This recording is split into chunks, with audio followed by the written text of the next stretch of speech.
course, you are an artist arranger, but you started out in New York, I believe, as an arranger. I did. That's what I wanted to do with my life. I arranged for every singer that wanted a piano player / arranger in New York for, say, about 4 years before I met Bet. So I was like hot. I was a hot accompanist, because, you know, accompanying and piano playing are two different things. And I have it down. I know how to accompany real well. I can't do flourishes and, you know, a lot of great piano playing, jazz playing, but I'm my own one-man band, and singers loved that. They loved to be able to be accompanied by this percussive keyboard guy. And then, of course, they'd hire me to write out whatever I came up with. I would write out for them, and little by little, I began to get to work. Well, the singers, you know, it was theater people, it was cabaret people, it was nightclub people, duos, and girl singers and boy singers, and anybody who needed an arranger. It wasn't like, you know, I wasn't arranging for Peggy Lee yet. You know, I wasn't doing the big stuff yet, but I was doing all of the small stuff like that. I never even got into the studio stuff at that point until I started to arrange for jingles. That was a major lift up in my career. Can you talk about a little bit about how, you know, arranging for jingles is different than arranging a song? Well, only because it's 30 seconds or a minute long. You know, jingles are. I mean, first I would write them, and then I would arrange them. That's what I've always done with my career. I don't think I've ever, even for myself, I don't think I've ever made an album. I mean, I can count it on the fingers of one hand, the songs that I did not lay out or begin the arrangement. Even when I worked with Johnny Mandel, I was right next to him, helping him to lay out the song the way I wanted it to be laid out. And then, of course, he did his genius, the genius from the rest of it, you know, the fistful of chords and, you know, wonderful sounding orchestrations and all. But what I love doing is laying it out. And that's what I did with these jingles. I would write the State Farm Insurance commercial, and then I would write out what they wanted. They would, you know, tell me it was going to be gentle, it was going to be a girl singer, and I would write out the oboe part. And, you know, the whole. Actually, I was actually doing the entire orchestrating and arrangements for those commercials for, you know, beers and Stridex and McDonald's and Kentucky Fried Chicken and, you know, all of that. That's what I was doing for years. I did that, not many years, but for years, and that paid handsomely. I'm very happy to hear that. Paid handsomely. And, you know, what I learned is how to be able to do that quickly, within a minute or 30 seconds, and there's a different sound to commercials. There's a commercial sound, and they ain't kidding.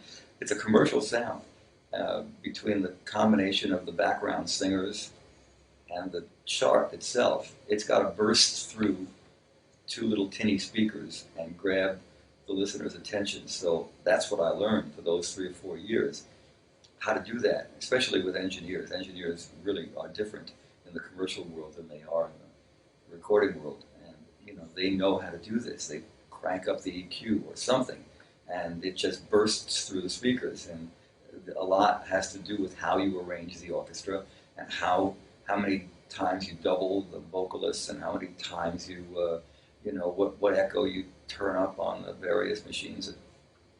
I mean, it bursts through the television set. And when I got an opportunity to do my first record, that's what I walked into the recording studio knowing. I didn't know about classical music. I didn't know about legit stuff. I knew how to make a commercial. And so my first album was filled with all of those rules. Yeah, I mean, it certainly is evident in your pop hits that you've really one of the prime examples is one of the prime elements is dynamics. I mean, you use that a lot in jingles, and you certainly use it a lot in your arrangements of your songs. Well, those dynamics, the builds and the key changes and all of those tricks. I learned that from my parents' albums. They were very musical, my family, and my parents, Billy, my stepfather. And he brought into my life a stack of albums when they got married when I was 13 that changed my life. It was albums filled with, it was big bands, it was great vocalists like Sinatra and Garland, great Broadway show albums like The Most Happy Fella and Kismet, Lambert, Hendricks, and Ross. And, it rocked my world. I mean, my friends were all glued to Elvis and the doo-wop music of the day, and that wasn't doing anything for me. Four chords just didn't do it. I knew I was a musical guy, but nothing was turning me on until this man came into my life at the age of 13 with this stack of gold and actually turned my musical motor on. And one of the things I loved about these albums was I didn't know what the hell was moving ballad or the build of Sing, Sing, Sing, Benny Goodman's thing, or the string section accompanying some great Sinatra, Only the Lonely thing. I didn't know what that was, but I needed to go and study that. And that's what I began to become obsessed about. The Beatles, George Martin, not the Beatles. Oh, the songwriting was great, but it was George Martin that I was fascinated with. How did he do that? Why did he choose a string quartet under Eleanor Rigby, and how did he write that? It was the piccolo trumpet, and whatever that song was, Penny Lane. And it was those moments that turned me on as a growing musician, and that's what affected me as an arranger and a producer. So when you say you went to study it, can you talk a little bit about the studying side of that? Well, studying, I just listened to it over and over again, memorized it, played it, copied it down. It was also another element that I always admired. It was a step before the orchestrator got it. It was the guy that laid it out. Sometimes they just took a great standard and somebody figured out how to flip it over into another way of doing it. We'd heard a great standard over and over again, and then somebody took this great standard and flipped it over and made it into another rendition of it. There was this guy in the MGM musicals named Roger Edens. Have you heard of Roger Edens? I've heard the name, yeah. And I always loved those old MGM musicals, and I can't figure out why I do. But I think it's because of Roger Edens. There were orchestrators after he got his hands on it, but he would take a standard like, But Not For Me or something, and he would twist it around and make it into, the chords would change a little, and it would go into a different, it just wasn't this plain old song. Somehow would wind up someplace different. I think that's the step that I really love best about arranging. That step about taking either an already written song or taking a song that I write and massaging it and giving it a shape. Then the next step is to orchestrate it and arrange it and add the violins and add the big backbeat and add the pianos and stuff. But the first step is to how do you want to render the song? I did it with Mandy. Mandy was a rock and roll song, very very up tempo, a lot of guitars, and the rendition that I did of Mandy is totally different. It's totally different than the original. But that's what I love doing. I took this big rock and roll song and I started it with a little piano and wound up at the top of the scale, singing the high note with the orchestra screaming at the end, That was the most fun. The most fun was to lay it out at first and to retain the integrity of the song, because I didn't change the plaintiveness of the song that the songwriter wrote. I would never tamper with that. But I found a different facet of the song, and that's the most fun for me. Yeah, when I was talking to Richard Carpenter, one of the things which I sort of paralleled was the way that you build a ballad and the way that he he sometimes would do that as well, like, for instance, with Ticket to Ride. I think there is a kind of a parallel in that the dramatic side of the way that you lay out a song. I think that also, you were talking earlier about, your love of musicals. I noticed in your biography that one of the first things you did when you were very young was you wrote a musical, which played for 6 years. Now, obviously, that seems to have very much influenced a lot of your arrangements of songs, the use of counterlines and the use of drama.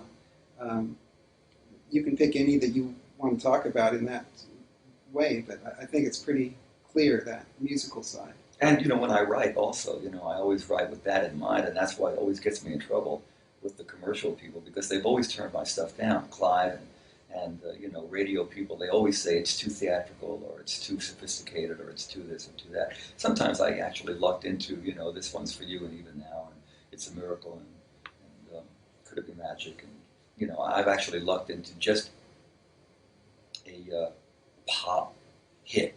Those are the hardest things for me to write, though. I mean, even now, I think half the fun of even now is in the chart. I mean, I love the songwriting. The lyric is beautiful. Marty wrote a beautiful lyric, and I thought the melody is really kind of catchy. But I think the whole fun of that one is in the build and the key change and the orchestration behind it. And that was my most fun, laying something like that out. When you're laying it out, what do you generally sit at the piano? Do you have a little tape recorder next to you? What do you do? I do sit at the piano. I have a tape recorder next to me. Write out the chart, I mean, like on the Sinatra album, Don Sebesky is one of my favorite all-time arrangers, but, I wind up trying to find these guys that I can communicate with, because I don't orchestrate anymore. It's just too time-consuming, and it's such an art. I was good at it when I was doing it for Bet and other singers, but it was, it's an art. It's a whole different way you do it. It's a whole different way of thinking. So all I can do is to give Don Sebesky, the melody lines of the horns that I want to start You Make Me Feel So Young with, the 3 times I want to change keys, and how I want to end it. And I wrote it out, and I played it on a cassette, and he went, oh. And I made it in the studio, and it was fantastic. And it had all the stuff that I wanted in it, only he topped me and my ideas by miles. But it had all the stuff that I loved, all the build, everything that I wanted, and he just said, got it. And now, I don't know what Don would have given me had I not done that. It doesn't really matter. That's what I like to do. Well, you've made it easy for him, because I know, from my point of view, if somebody can sit down at the piano or on the guitar and play me through their idea of the song, right, then I've got something really solid. And then you could fly. Then you exactly. Could go. Yeah, I mean, I remember when the very first thing I did for McCartney, it was kind of really daunting, because he just said, I want to do this tune. And I said, well, okay, great. And then he just said, well, I'll see you in the studio. And I said, but Paul, how do you want to do it? He says, any way you like. See you there. Bye. Wow. So that's much more daunting for an arranger. More. I've never done that with an arranger, ever. And the one time I did it, I regretted it. I really regretted it, because it was nothing like I wanted it to be. And so how could I have asked him to read my mind? So I never did that again. I always give my arranger orchestrators every clue I can come up with, from writing it down, to actually singing it into the tape recorders, to actually doing most of the chart. Do you?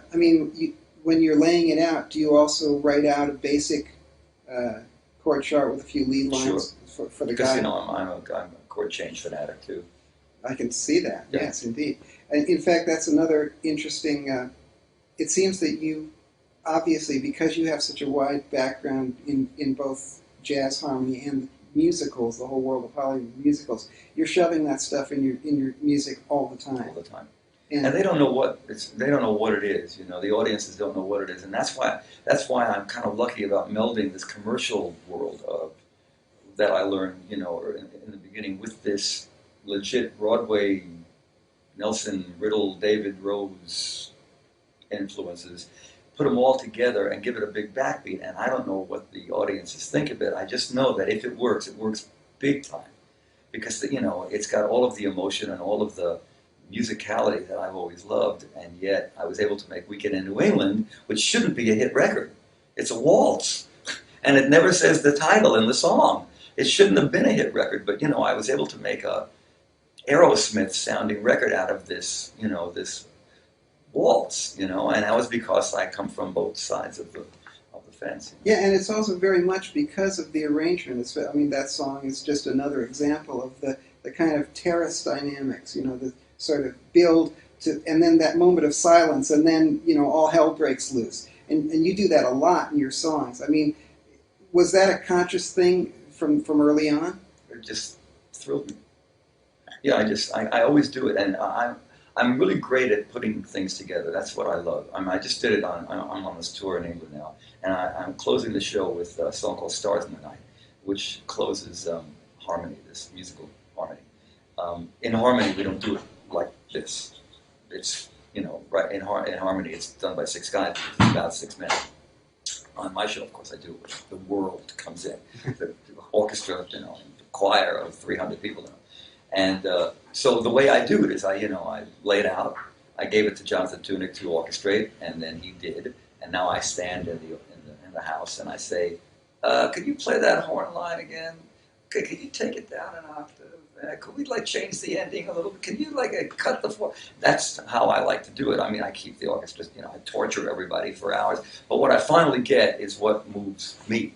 And that's what I do in the studio too, with the Weekend in New England and stuff like that. I would write it out. The orchestra would write it out. I'd stand behind the booth and in the booth, and I would say, "Could you just play that string line one more time?" And I would change it right there. It's like charts are us when you work with me. And then within 20 minutes, we got it. Everybody's got it. And by that time, it sounds at least the way I like it to sound. And the drum breaks like you're describing. That's the way it happened in the studio.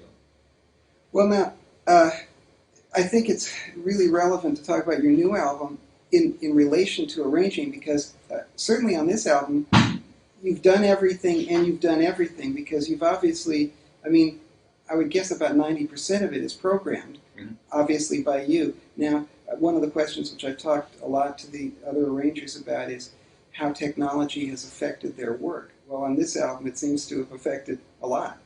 Yeah, I loved it. As an arranger, as you know, you can hear it before you make a fool out of yourself. In the studio, you can hear it before you have to, have it played by other instruments. Now you can actually hear the string line and whether it's working, whether it's moving you. I was able to do every single song like that. Although I must say that you can get very fooled by making your song sound so great and not having a very good song. So I have to write the song on an acoustic piano without the machines. And it has to work for me that way before I can turn it over to the machines and then arrange it. It still has to work as a song. Because, what I hear on the radio these days is great sounding grooves and records, but if you strip away the groove, you strip away all the sounds, you haven't got a song. There's no songs. There's no standards and classically written songs at all. They sound great, and you can really get fooled by doing it on your machines instead of just sitting at your guitar or playing it on your piano. And this album, I had to be able to play the whole album, all the songs on the album, on my piano before I would go to the machines. What program do you use for sequencing? Well, this took a little while. This album took about 10 years, off and on. I used Vision for a long time, and when Vision went out of business, I changed to Digital Performer, and I did just about everything in Digital Performer. It was really just amazing. I did all my vocals. I was my own engineer. I punched myself in. I did my own comps. And then when I was all done with the whole thing, I sent it to my wonderful engineer, co-producer, and he would take my sequences and vocals and, put them through the Cuisinarts or whatever they do there and make it sound great. And then I added a small string and horn section and Vinny Caduta on the drums. Now, I notice the orchestration that you have on it, it is a small string section. Back in the sort of the big ballads, what kind of size string section were you using? Because on this one it was tiny. Yeah, never big. I never went the way of the orchestra. I always fought the sound of this syrupy ballad crooner. I never made records like that, although, many people think I probably do, or probably did. But if you listen to the old stuff that I did, it's never heavily string laden with, huge orchestral. Barbara Streisand makes these gorgeous sounding records with symphonic orchestras accompanying her, and they're fantastic. But I never ever did that. I always enjoyed having a little edge to my records and my songs. I always wanted more muscle than that, and so my string sections were never really huge. But I mean, for instance, would you use, say, 20? Maybe. Yeah. At the most. Because that's what I use of preference, because I don't. Yeah, I think once you get more than that, the playing becomes inaccurate. Yeah. Have you ever done a symphonic date, a symphony date? Oh, sure, yeah. I didn't enjoy my one. I only did one. Neither did I. I hated the LSO. I hated the RPO. I hated working with those guys. Because also rhythmically, this lumbering elephant of musicians. That's right. That I could not get. I couldn't get the edge out of them. I couldn't get they were never in tempo. It was this huge elephant of musicians that I really didn't enjoy it. There's a famous English musician who once said, "Hey, could I have the strings and the cans a bit earlier, please?" Really, isn't that the truth? Really? But also, in terms of what you're talking about muscle, let's face it, an arranger writes for the voice that they're writing for. Now, your voice is, in terms of its timbre, is absolutely like a rock. It's a really strong, solid. It's not a soft kind of sound. It's a very solid, powerful tone. And so maybe that's why I can't. I feel comfortable with the gorgeousness, of like a symphonic orchestra. It doesn't. When I'm revved up as a performer, when I'm ready to go, it doesn't feel good to have this beautiful cushion going on behind me. It feels much better to have a big, believe it or not, rock and roll band behind me. Even though like I said, I got one foot in one world and one foot in the other. I wanted to go back for a second, and just to describe for one moment one of my all-time favorite things was taking Do You Want to Dance for Bet and make it into a ballad. I think that Mandy and Do You Want to Dance are the two real prime examples of what I love to do the most, which is to take, a song that is known one way and to find something else in it. I made, she is now singing Do You Want to Fuck, not Do You Want to Dance, and that's what I thought was like a really great idea, She's singing Do You Want to Go to Bed with Me instead of Do You Want to Dance, and that I think was a big surprise, to take that fun little, boogie woogie song or little boogie song and make it into a sexy song for her. That was one of my all-time favorite things. Can you take the listener through sort of your process in deconstructing and reconstructing that song? She said, "Oh, give me one of those Laura Nyro chords, Barry." So I went bang, bang. That was it, and it just kicked me right off into a ballad version of that thing. So your new album, getting back to the kind of musical aspect of it. Now, I didn't get any other information or material with the record, but quite obviously, it's a stage musical. Well, all I really wanted to do on this new album was to write songs that were more interesting than your typical 32-bar love song. I didn't know how to make that album anymore. I didn't know how to make another one of those 10 songs of love songs without it being boring to myself. I'd done so many of them, and during those days, I had Clive Davis guiding me along, giving me his input about what would make it on the radio and what would make it in the CD, on the stores and all that stuff. This time I was on my own, and I just couldn't imagine making an album of 10 love songs or 10, one up-tempo and one ballad, one up-tempo and one ballad. That's what everybody does. That's what I did. But given left to my own devices, nothing was turning me on. Why would I buy that album?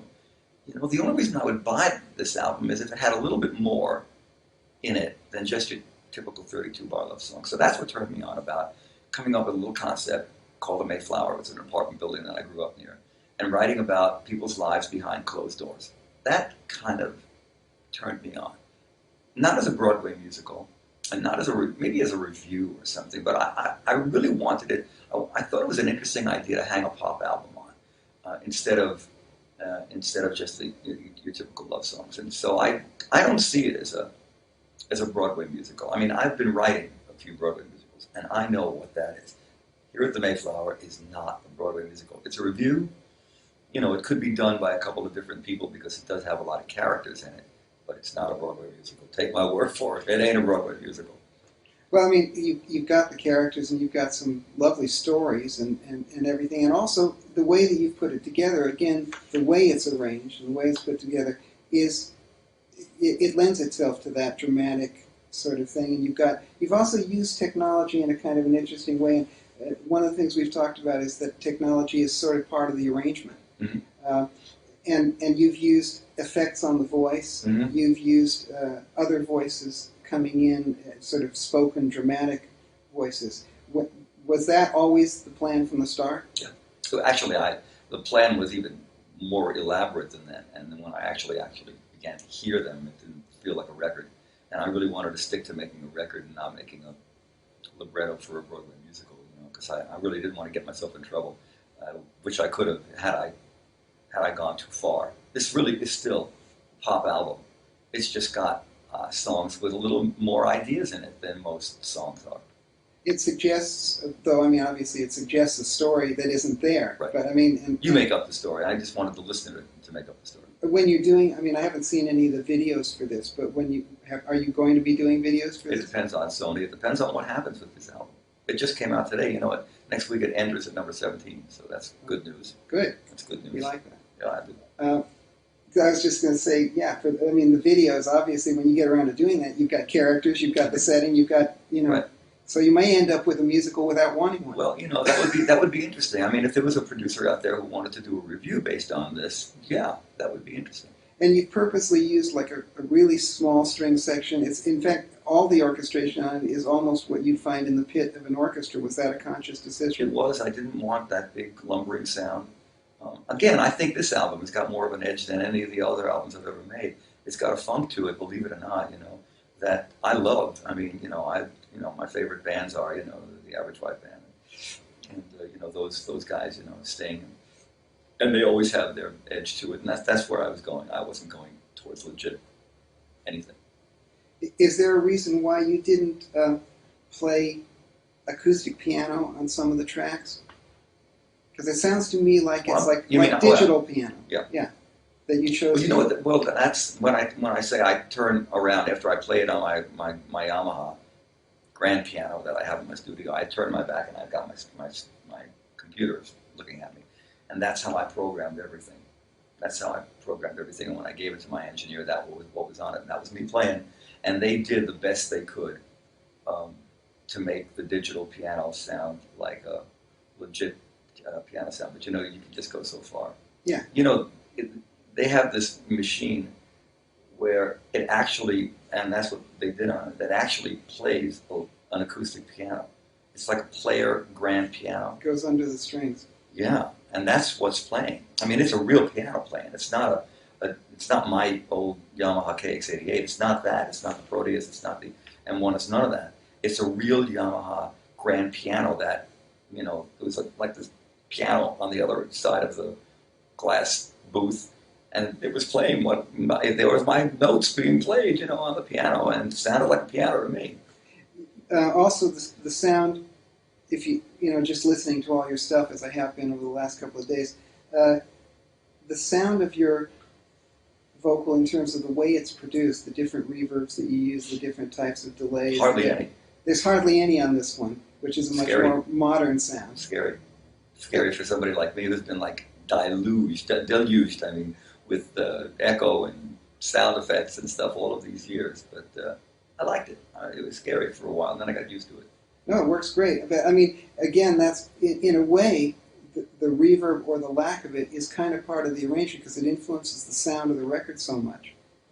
Was that a conscious thing, Yeah. obviously, this time? Yeah, my first instinct is to, give me a little of that stuff. And I kept being convinced by David Benson, my engineer, co-producer, and everybody around me, to just dry it up, and it'll be more real. And it is more real. I think, especially on an album like this. I mean, on the Sinatra album, the big band album, you want that Hollywood big band glamorous thing. But on this one, it really did help, I think, to dry it up and give it more of an edge. When you're arranging, as you have in the past a lot for other singers, obviously the whole arrangement production changes depending on the singer that you're working with. Mm-hmm. Can you give some examples of that? Well, when I produced the Nancy Wilson album, you ever hear that one? It'll be your favorite album. Okay, thank you. You should get it. It's called With My Lover Beside Me. Okay. And it's about 10 songs that I wrote melodies to Johnny Mercer's lyrics. When he died, his widow gave me a whole stack of lyrics that no one had ever put music to, and that's where I got When October Goes from. I wrote When October Goes to one of those lyrics. Well, over the years, I was putting melodies to about 12 or 13 of them. They were beautiful lyrics, and I thought, these melodies were really great, but I didn't know what I was going to do with them. And I got a phone call from Nancy Wilson's record company, and they said, why don't you, do you have something? And I said, I think I've got about 12 songs that she would sound great on. So Eddie Harkin, my co-producer at that time, and he's a wonderful arranger too, went into the studio with her, and so it's a long way to answer this question, but whatever I did for Nancy, I would never do for Bette. And whatever I did for Dion on that album, that had I'll Never Love This Way Again and Deja Vu and all, I would never do for Nancy. So yes, you do think differently. I mean, I become these singers. My next project, I'm producing and writing an album for Diane Shore. Diane Shore, a wonderful jazz singer. Now, we're writing songs that are tailor-made for her, and I'm sure when we get down to arranging it, it will be tailor-made arrangements for her voice. Every singer needs, tailor-made arrangements. And, when you listen to some singers, when they just have their, B-flat charts, I always think it's a crime that no one, really listened to their strong points or their weak points, and that the arranger didn't really know who he was arranging for. Accentuate the positive. Some singers can't hit those big notes at the end. Don't give that to them. And I've seen singers trying to do that and trying to compete with orchestras. Exactly as you say, range comes into it a lot, doesn't it? And emotion and style. Diane Shore, for instance, she can sing anything. Nancy Wilson has got a style all of her own. You want to accentuate what she does best, which is this sensual, sexy jazz singer. That's what we did on that album. And of course, Dion is the world's greatest pop singer. So you want to surround her with the world's greatest pop band. One of the questions I'm asking all the arrangers is just for some quick arranging do's and don'ts. Do you have any? Arranging do's and don'ts. Well, I guess my major caveat, my number one rule as an arranger, as a musician, but most of all as a person, is to make sure you're accompanying the lyric. It's the trick. It's the whole trick, is to crawl into the lyric as a human being. Start there, and then it'll tell you how to arrange the song. That's a pretty good rule. Yeah. That's great.